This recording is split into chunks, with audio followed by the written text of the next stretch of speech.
What's going on, everybody? Super excited to come to you guys once more here on a Friday, kind of wrapping up what happened this week, what we've been up to, kind of the crazy things that we saw this week, and maybe what to expect for what's just around the corner because Bitcoin Vegas starts on Monday. So we are just a few short days away. I feel like I've been convincing more and more people to show up, so that's going to be a blast. It's always a good time when we get to have how do I say this? Conferences are better with friends. I guess that's the best way to put it. But it should be an exciting time. It should be a good time for us to kind of, not only get to see familiar faces, but at the end of the day, have a good time, hopefully learn and, ideally make some money. I will be all over the place doing interviews, all sorts of things. So make sure you reach out. That's what we're here for. Love getting to connect with people, especially when I get to do it in person. So it goes a long way in making sure that we just kind of get to know what's happening out there because trust is to me just about everything here in the space, right? We always talk about the don't trust, verify aspect of things. Get perfect example. Let's take a look at what happened today with Justin Sun. Homie was on a roll talking about how Tron chain is the most decentralized chain in the world. Funny enough, yeah, USDT locked up millions on Tron's chain because guess what? It doesn't matter how decentralized your chain really is and how secure you think it is. If you still have centralized protocols, you get stuck. Yeah, you get stuck. Basically, you don't really control the things happening on your chain when they are centralized entities that never revoke the contract, right? That's the way we kind of need to look at it and understand.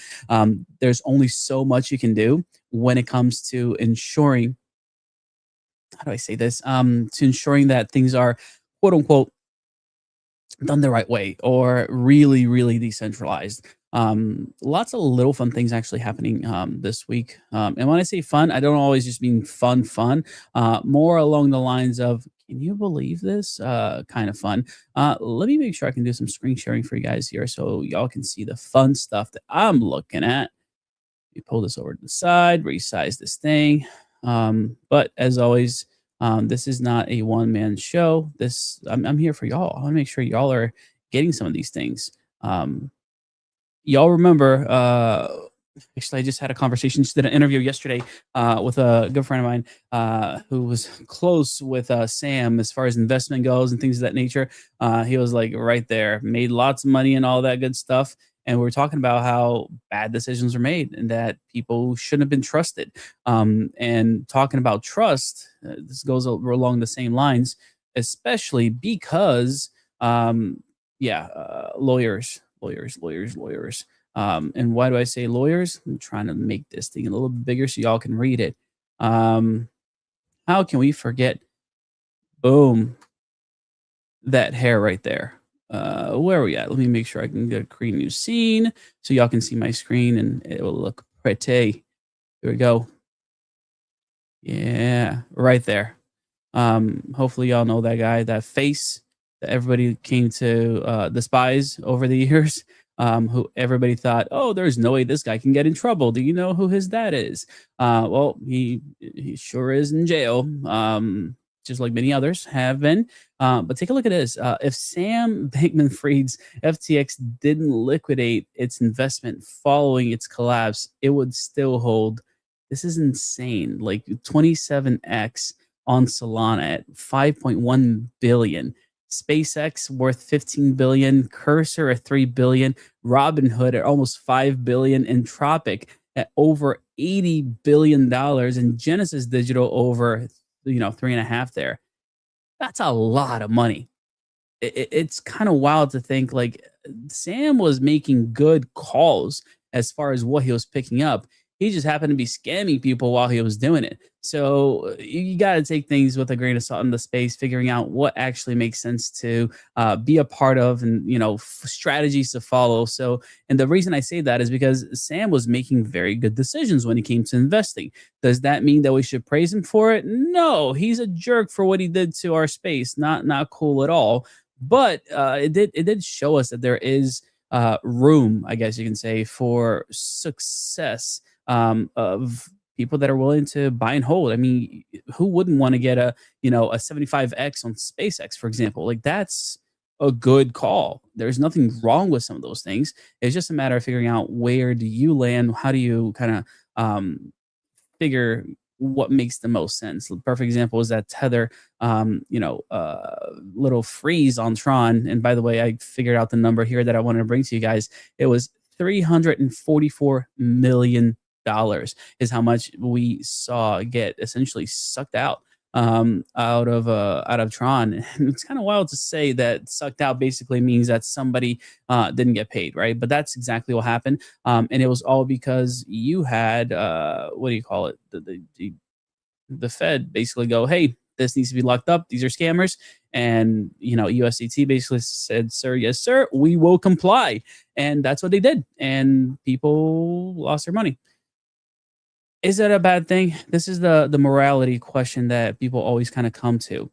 Is it a good thing that we're able to stop scammers in their tracks and not allow them to cash out? Yeah, to a certain extent, it absolutely is.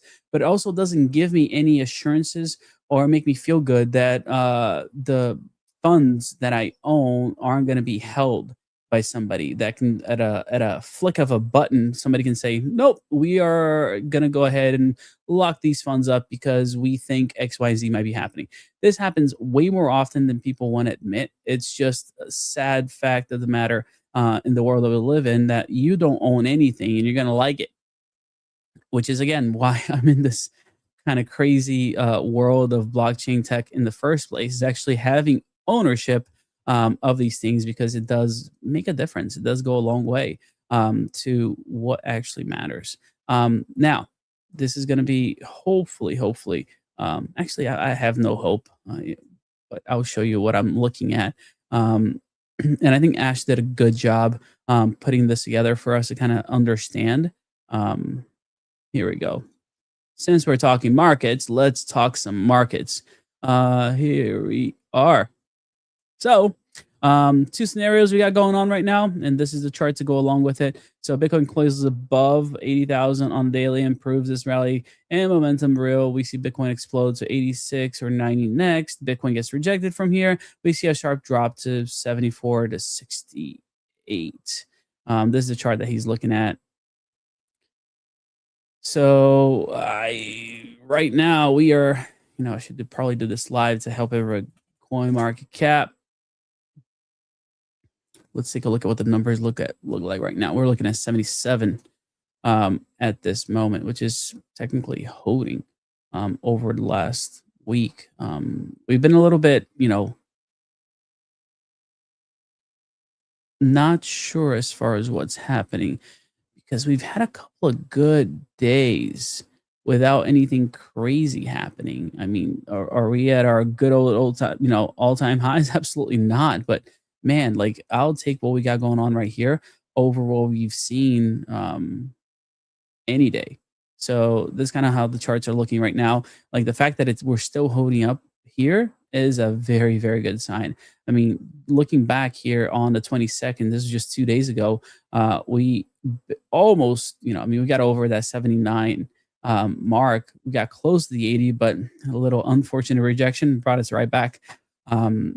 We'll see what happens, but people are definitely a little bit more bullish. It's kind of crazy to think about everything that's happening in the world and how it can have an impact on the price. But we still got good people out there kind of outlining things and charting it out, so it actually we can see what this looks like, because it does make a difference. It does have an impact as far as like how not only we're trading, but how things are really moving forward. Well, let me see. There's some other stuff I really wanted to kind of show you guys, and it was obviously not going to go without controversy, because that is what generates views and what people want to talk about. But let me see if I can bring up professor stuff here that I had seen as well, because guys, like, it's fun to know people in the space and just kind of follow along what's going on. Oh yeah, this is homeboy over here. Here we go. I'll show you guys what I'm talking about. Yeah, President Trump calls on Congress to sign the Openness Act immediately. here's what he said: "I will sign it when it comes to my desk. I will make the USA the crypto capital of the world." I love when people quote him just because they make it seem way more like drastic than it actually is. But yeah, I mean, he's going full force trying to get things passed, and he knows like there's a couple of things here on the that are happening. So you have little Junior heading over to Vegas, who's going to be speaking at the Bitcoin conference. So he knows that's right around the corner. We want to make sure that the crypto people are actually quote unquote happy with the administration as much as they possibly can be. It is a like super drastic difference between last year. Last year, people are looking at the current administration as basically crypto's sweetheart. It is all that they could talk about. You know, Trump was finally taking care of things. We had JD Vance come out, speak at that conference. A year prior to that, Trump actually showed up, and it was one of those, home runs for him. Everybody was super excited he was there. He right before he won the presidency. RFK was even, at the event. Vivek was there. Like there were so many people, on the political sphere that showed up to that event. It was kind of wild. Even being in the same room, getting to shake hands with some of these people, was kind of crazy to see how, quote, well, how first, Secret Service is a pain in the butt getting through security in and out. Like it's never fun. But just the fact that so many high caliber people were actually in the same place. It was interesting to see. It was not expected, but it was certainly fun to kind of be there for. I'm wondering what we might see this year. There's always a little surprise here and there every year, so we'll see what happens. What else going? Oh yeah, because that 2 years ago, that was when the whole free Ross thing was actually kicking off, and before the actual pardon. So like all of this stuff is very not, I don't even want to say intricate. They're just very related. One thing to the next. It all kind of goes together, which is fun for all of us because we're in the middle of it without having the ability to say much. We just gotta like sit and take it on the chin. Sounds amazing, doesn't it? Kind of exciting when you don't actually have a choice. You just kind of go roll the punches and see what life brings you. Yeah, here we go. Something I want to make sure you guys know about as well. Two California reps from opposite sides dropped the PACE Act. Basically, it would let qualified fintech and crypto companies get direct access to Fed's payment rails. So FedNow, ACH, without having to beg for traditional bank every time. This is actually a big deal. Right now, most people's hands are tied because we're essentially stuck dealing with banks and doing things the way that they want us to do. But if things kind of opened up, it would definitely help. Again, I'm in California right now, guys, and I don't necessarily enjoy most things that happen here as far as politics are concerned. It costs way too much, and way too much money gets wasted. But sometimes there's hope. Sometimes things like this kind of come through, and it makes a difference. It actually has a chance to make an impact. And I'm always the guy that's looking for hope and seeing what we can actually make of things. This is one of those. This is one of those things that's like, oh, we might actually be able to do something. There's a way we can get somewhere with this. So it's not the best, but it is definitely hopeful, right? It gives us a little bit of hope that there might be something coming along the lines of this might work in the future. This people are actually caring for our interest as opposed to their own, which happens way too often. All right. Um, I'm getting chats in here. There we go. All right. And by the way, if you guys are watching on X or the YouTubes of the world, make sure you guys are giving this kind of follow. This is how you're going to get to keep up. I am trying to do these as often as possible. Sometimes you're going to get somebody else. You're going to get somebody else that comes in here and kind of breaks down what they have seen during the week.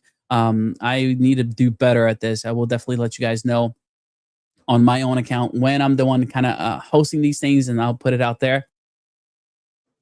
Should probably share that now since let me pull it up. Since I have gone already 15 minutes, 30 minutes, however long. Wow, it's 8:47. Yeah, that was a very quick 15 minutes, guys. Was not expecting it to go that quick. Oh, come on, come on. Where are we at? Where's my broadcast? This is wild. See, this is the problem with Genzio. We're too popular. We're posting too many things. We're getting out there and getting um way too many things going on. Here we go. Boom. Broadcast. By the way, let me see if I can get like that infinite screen rolling here. Mute this so it doesn't go crazy. And there's my face. So I'm going to go ahead and actually share this thing out so I can make sure y'all know that I am the one out here. So, ooh, I didn't realize this. There is actually a subscription for a premium chat. We're going places, guys. This is exciting. This is pretty exciting. Interesting. Man, there's always something new going on in X. And that's the other thing that y'all should know about. There's a lot of people upset right now because they're kind of doing away with communities. And Nikita basically went out and said, too bad, so sad. Even like I Show Speed was talking about this. Let me pull Nikita. Crazy. Oh, yeah, Kick. Everybody's talking about this. Ooh, basically what he did, he got rid of communities. Um, I just did a quick search so y'all can see what's going on. There we go. You guys are gonna love this one. So here's what's actually happening, and why people are like, "Wait, what?" All right. So to support larger groups, will increase the member limit on group chats. However, your community averaged 287 active members per day since April 14th, so you wouldn't be impacted. Nikita is basically saying, "Hey, Speed, don't worry about it. You don't actually have that many people, even though you have 154,000 members. You only have 287 people active. How does that actually make any sense?" So basically, they're going to get rid of 154 community members and drop it down to 287. How do you know those are the ones that are actually active at any given time? So the math here doesn't math. Sure, Nikita has been doing a lot of work on X, but it doesn't math. You're saying that that's an average, uh, daily. Is it always the same people? Like the uniqueness here actually makes a big difference. Sometimes people check in on communities once a week, once a month. Those people can be 287 new people every single day. So it's disingenuous for Nikita to say something like this, which makes sense. Like I personally don't think this is a good idea. I have a community with over 100,000 in there, and it allows me to talk with my community. And you shouldn't do this. Nikita said, "Don't care." With very weird numbers and weird ways of going about it. And that's the thing that I kind of dread sometimes is how people think like I have the power to make these decisions, so I'm just going to go ahead and do it. And it's like, yeah, you have the power, doesn't mean your decisions aren't dumb. So keeping that in mind, kind of important. But yeah, I mean, as soon as you get in a position where you have that kind of power, things start happening. Like start advising Solana and making money on top of the money you're already making. There's a lot of things that kind of happen. Oh, they just announced that Homeboy reached a million followers on X. Interesting.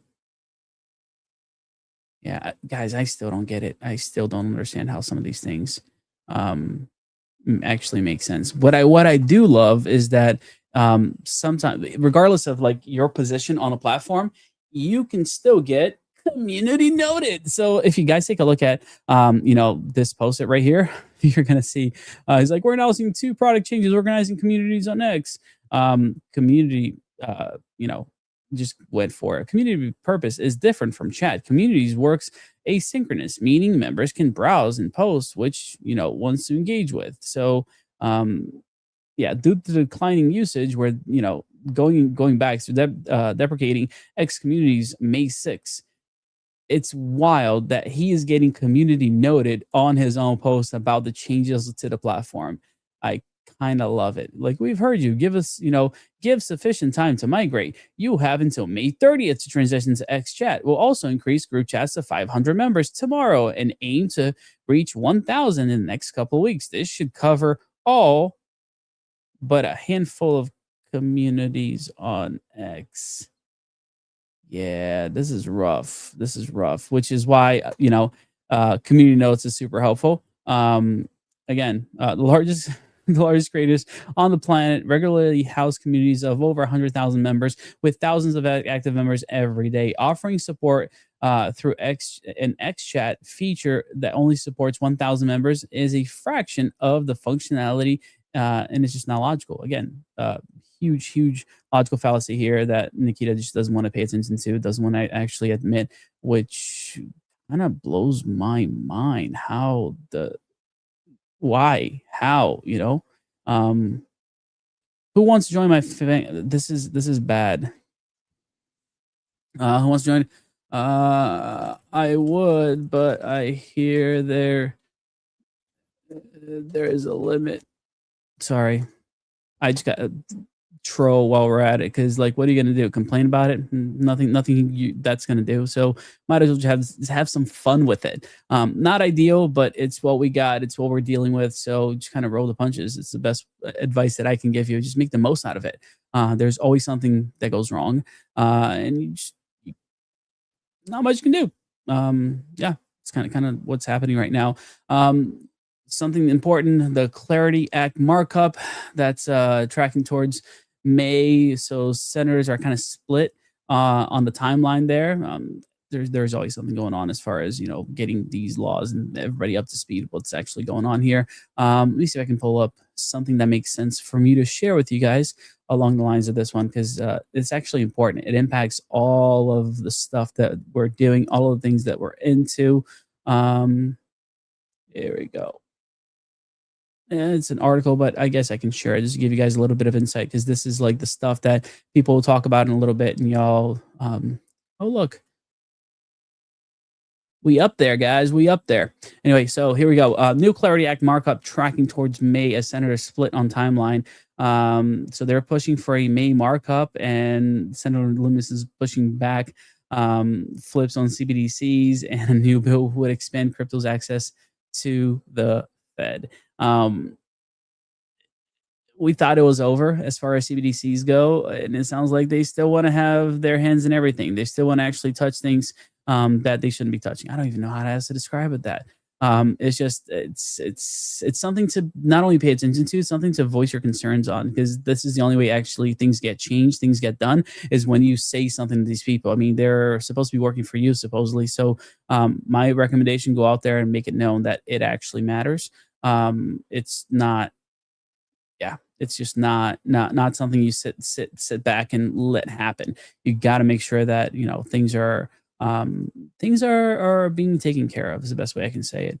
Oh, this is gonna be, I forgot about this because I talked about Justin Sun earlier, but I didn't actually talk to y'all about the fun stuff that that Justin Sun is doing. Yes, he made the whole claims that were kind of hilarious as far as decentralization is concerned. But something else that homeboy over here did was, yeah, he just filed a federal lawsuit against the Trump family, World Liberty Finance, saying that they accusing them of venture of freezing his 75 million investment, blocking him from selling and stripping his voting rights. It's he's saying that he was pressured. They pressure him to buy hundreds of millions more in the new coin, and retaliated when he refused, even threatening to report him to U.S. authorities. Basically, he's like, "Yeah, I ain't gonna go down quiet. Like, I'll support y'all, but y'all ain't gonna do this to me. Y'all can't play me that way."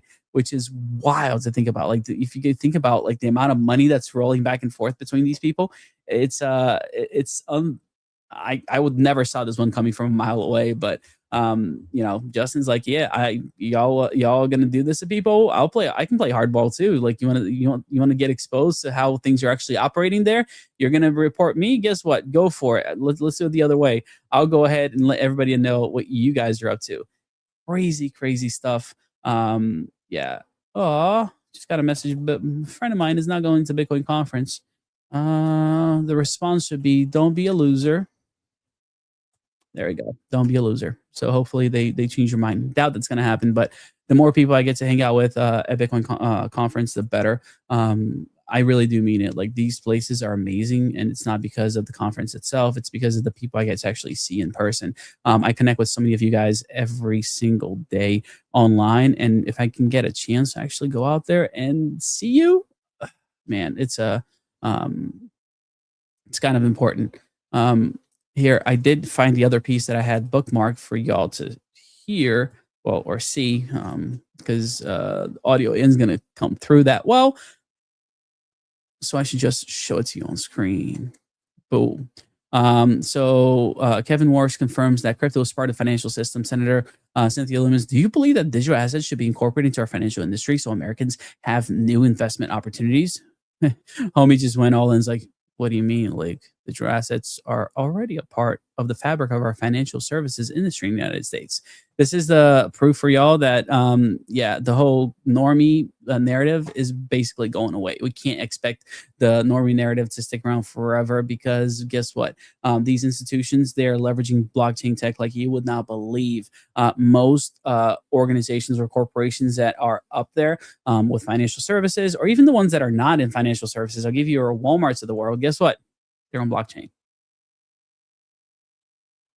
But wait, Action, what do you mean they're on blockchain? Yeah, they're just private chains, guys. Here's the deal. Like they're still using the technology. They're just not making it available for everybody else. They don't want to hang out in a pool, in the cesspool of Ethereum or anything else like that. They want to have their own thing.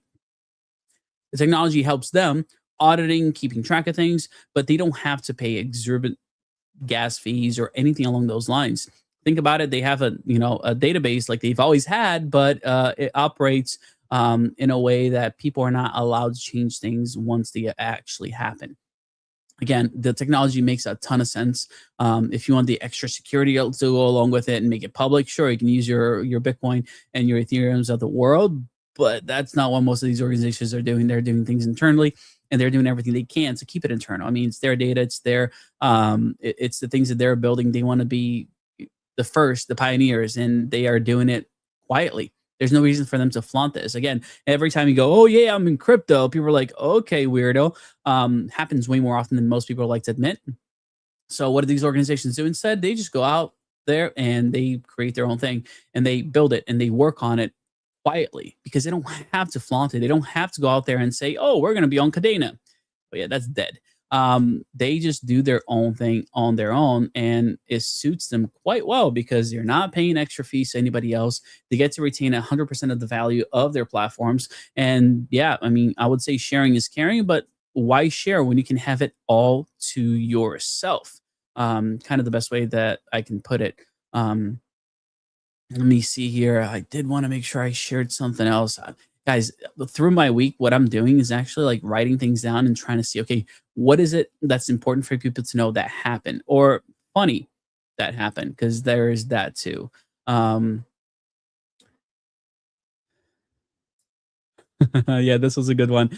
Again, I got deep into the Clarity Act markup and the things that are happening there. There are some, comments that are funnier than others. Some things that are bullish, other things that are just a good time. Here's what do you call this guy? He's a Sam Altman fan said.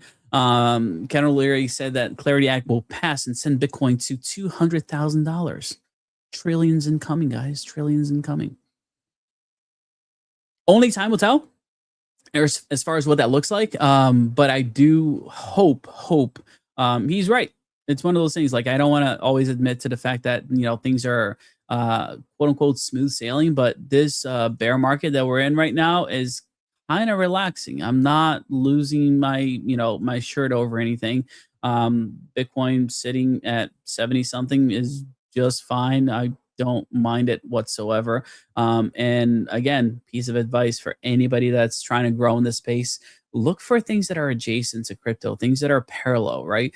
Don't just put all your eggs in one basket. I love crypto as much as the next guy, but the the way that things work isn't always the best way possible, in the sense that you don't know if we're going to be up or down at any given moment. So if you can leverage other types of assets, other types of businesses, that is my number one recommendation. You can do a lot more good by essentially being in a regular market and taking the opportunity to, I don't want to say invest, but participate with others, and kind of bring them into the fold, because blockchain tech can be implemented just about anywhere. Right now, I'm working with a bunch of different countries and different locations, different applications, but it all comes back to the fact that I'm like injecting, you know, I'm injecting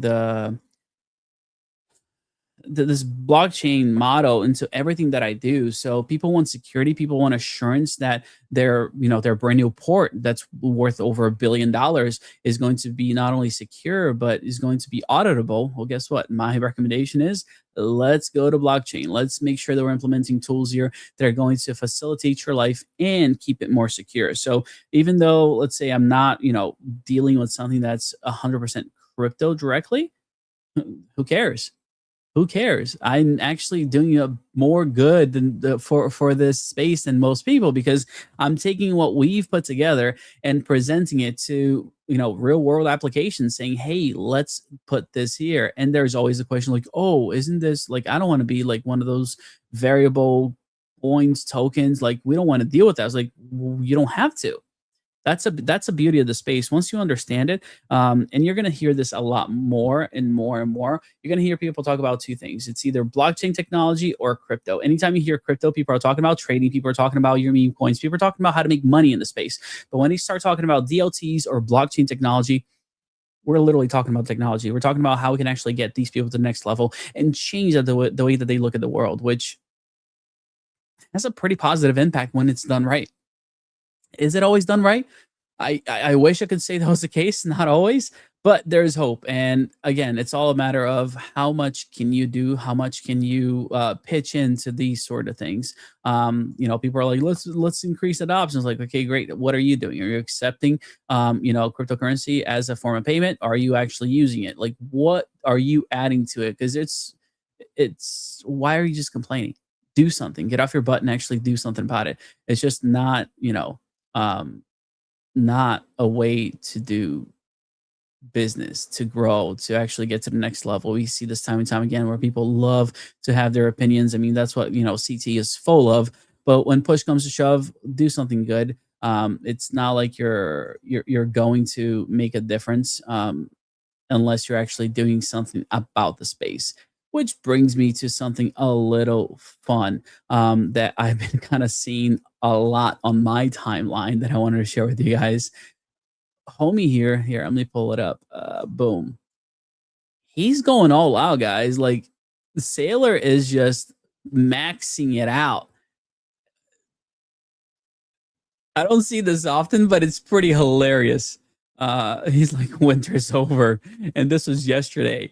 Um, yeah, I mean, from his mouth to God's ears, I guess you can say, but homie has been like super, super, super bullish about the stuff. Um, just scroll his timeline. It's been insane how he's just like posting wild, wild things. Look at this, the intervention. He's reposting it. Peter Schiff. I love this. Hopefully, you get to see Peter Schiff again this Bitcoin Vegas. He was there last year. He's actually a pretty chill dude. Doesn't mean we gotta agree with him, but he's fun to talk to. Really, really fun to talk to. Oh yeah. I mean, I gotta give him props for this one, just because he, how do I put this? He made himself available. Dude literally got a booth, sat there, took questions, took pictures with people, had conversations one on one. Like, talk about access. Dude was like fully accessible, which is something you don't see every day. And again, I highly recommend y'all actually do something. Oh, interesting. Sk- Really? Huh. I guess I'll show you all this. Scott got a little feature on Yahoo Finance. Boom. On Yahoo Finance, and Saylor reposted, Michael Saylor has created an incredible machine with Bitcoin, according to the Daily Wolf host, Scott Elker. I love the circle jerk. That's what the space is all about, guys. Get somebody to like you, and they'll post about you. Yeah, if y'all want the secret sauce on how to become a content creator that actually like gets not only found but shielded and boosted by others, let me know. I'm not selling a course. I would never do that to anybody. Just send me a DM. I'll tell you exactly the pathway of getting there. This is stuff I'm talking about. I love it. He's been posting these videos. It's so funny. Then he like likes it so much that 15 days later he's back at it going, let me go ahead and actually post my own video on the timeline so more people can see it. Kind of hilarious. Still, yeah, still worth watching because it's funny. Like Sailor is one of those accounts that you know that it's always going to be bullish. Because if he's not, he's going to lose money. So the more bullish the homie is, the more people will buy, and the more his bags will pump. So he's doing it right. He's doing the thing that's going to actually keep him rich. Which happens all the time in crypto. I don't know why people give some people such a hard time in these things. Um, why wouldn't you want to pump your own bags? Why can't you be excited about the things you're actually trading, the things you're actually involved in? It's the biggest, like, to me, I don't even call it a misconception. It's the biggest LARP when people say, like, oh, all he cares about shilling his own stuff. What else are people supposed to do? Like, are they supposed to be like, man, I'm so upset that I'm here. I'm so upset that I hold Quai. Like, like this is just a terrible token. I don't know why I'm buying so much of it. I don't know why I keep mining it. That's ludicrous. Like you gotta make sure you're giving credit where credit is due, where people are actually talking about the things they care about, the things they like, the things they're investing in. That's to me is not necessarily a show. A show boils down when somebody's getting paid to talk about something you know nothing about. That's what a show is to me. Other than that, if you're just pumping your own bags by talking about the things you are investing in, happy day, man. Go for it. I much rather see that on the timeline than somebody getting paid a few hundred or a few thousand to talk about something they could care less about. So kind of where I stand with all of these things. I got a thing here saying that Deep Pen is trending. Always dangerous to scroll some of these things, but it's I know why it's trending because my friends are all talking about Deep Pen. It's not that much volume, guys. It's just my personal volume on this one. But there's some really good people in Deep Pen. Um, Oh, I don't know how else to do this. I'm just gonna be honest. Not gonna. I'm not going to shame anybody here, but I'm seeing somebody win a best deep in 2026 award, bro. Like these awards are such a scam. People are literally just paying to be the winners of these things. If they're sponsoring the event, they automatically get a win, and that is the part of it that the shilling is not okay in my book. You're essentially it's not even paying for clout more than uh, you're essentially just buying an award. It's like being on Forbes. It's not a matter of being popular, being good, doing something that matters. It's just a matter of putting enough dollars behind it and getting platformed. So yeah, y'all know who you are. You got to be careful of those things. So anytime you see awards in crypto, be very careful. And ask the question, what are the parameters? How did this person win? Why did they win? And should they have won? Um, there is some really good people out there. I would say that you gotta listen to in this space that actually not only know what they're talking about, but give you the numbers behind it, right? And I think that's a big deal. Really having the understanding of what makes a good product. Because if you're just getting an award just because, what's the point? What is the point? Got it. I got a chart here that I can actually show you guys. I think this is a decent one. Boom. All right. Since we're talking deep in here, I just want to kind of show you guys a few of these things. I'm going to go ahead. What should I do here?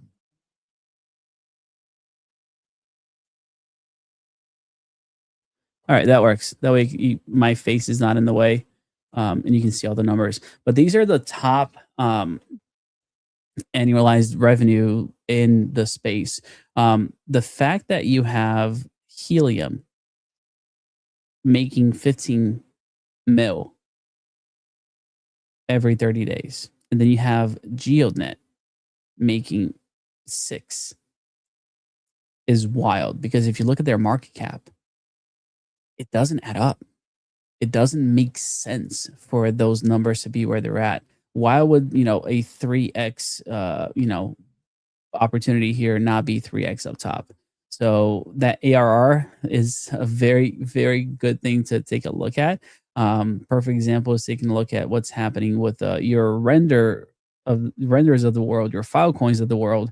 How we see the number of their, let's say their 24-hour revenue being $2,312 for Filecoin, and then all of a sudden you have a 719 million market cap. Like, it doesn't add up. Like, where is the money actually coming from? And even worse, almost $1 billion for Render Network. I don't know, guys. Like, stuff is just not. It's not operating the way that it should. I can tell you without a shadow of a doubt, I love DeepIn. I love what's happening in the space, but ultimately, you got to make sure that you're sticking with things that you actually care about slash know, because I can tell you that revenue for a lot of these companies is way lower than what some of the companies I work with are making, which is crazy, but still real. And that's a piece that people kind of forget about. Like, sometimes building in private is more profitable than trying to do things in public. Like, you got to managing a token is a pain in the butt, guys. Like, it's not something that A is for everybody, and B anybody should do, because a lot of people just lose their shirts when they're trying to launch a token. They think it's an easy cash grab, which to a certain extent, yeah, it's the easiest way to make money in the space is by having a token. Even if it goes down, you're still making money with your market makers and things of that nature. The it doesn't come free, and it takes a while to ensure that things are done right. But I'll get perfect example that I can give you guys is what Daba Network is doing. Let me see Daba, CoinGecko. Let me see if they're in there yet. CoinGecko, because Daba launched their token. Yep, Daba token price.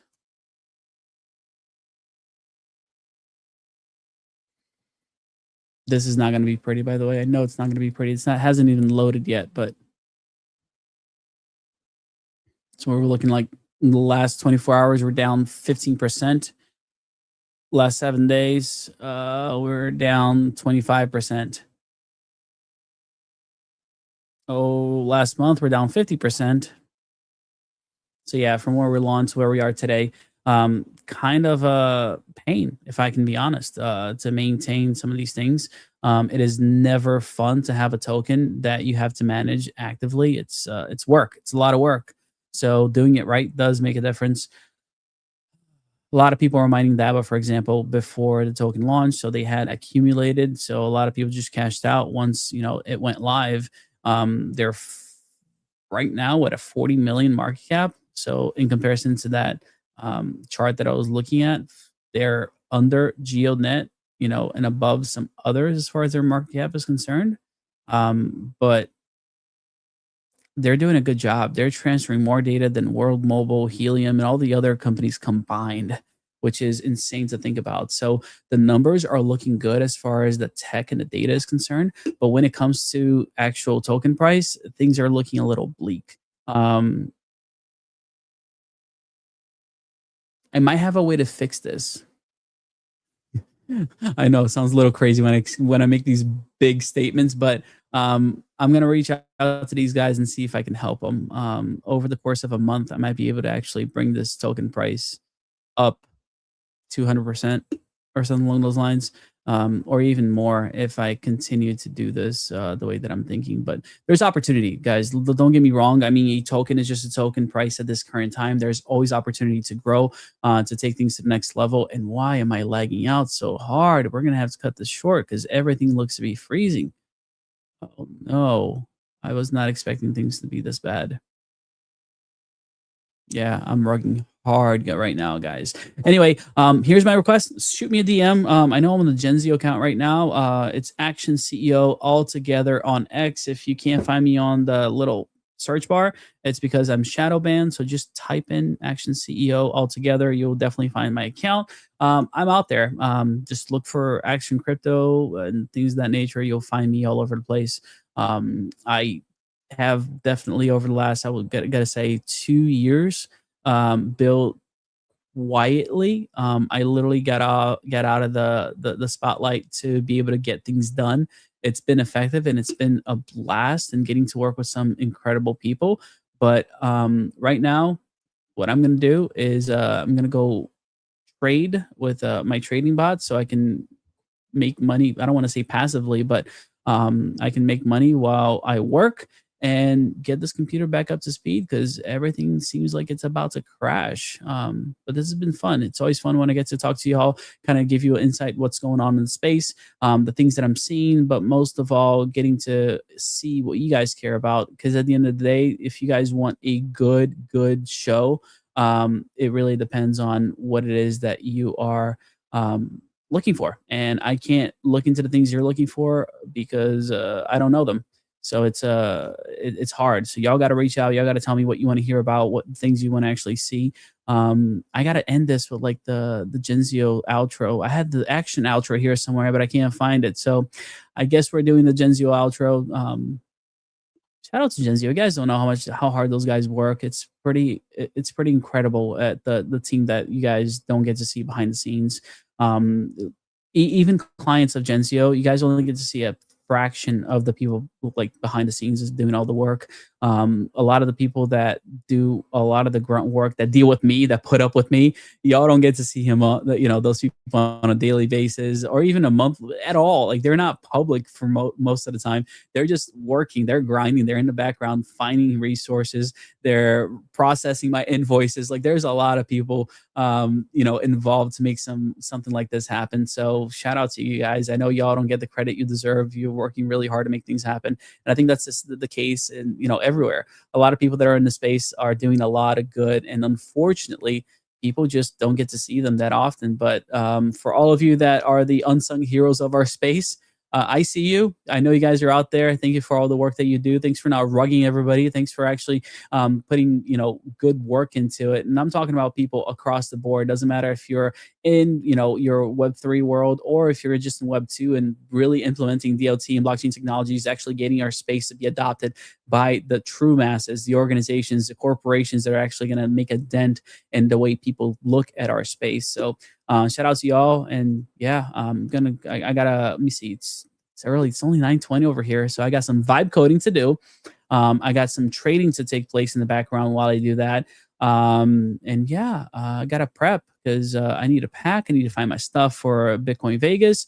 And I am looking forward to hearing from y'all to see who's going to be there, who I can actually see, hang out with, and essentially just spend time and, enjoy. Because like I say, conferences are always better with a friend. And if you don't have one, that's okay. I promise you, you will find one there. And if you don't find anybody, just find me. And I promise you, we're going to have a good time. You guys are awesome. Make sure you're giving the account a follow, and we'll see you next time. Have a great one. Hey, what's up? But it's not something Genzio is afraid of. If you want to survive, you got to build a How hive. many know we do not understand that we do not have? Ladies and gentlemen, Rebecca's Genzio Media House. Oswald, thanks so much for joining us today.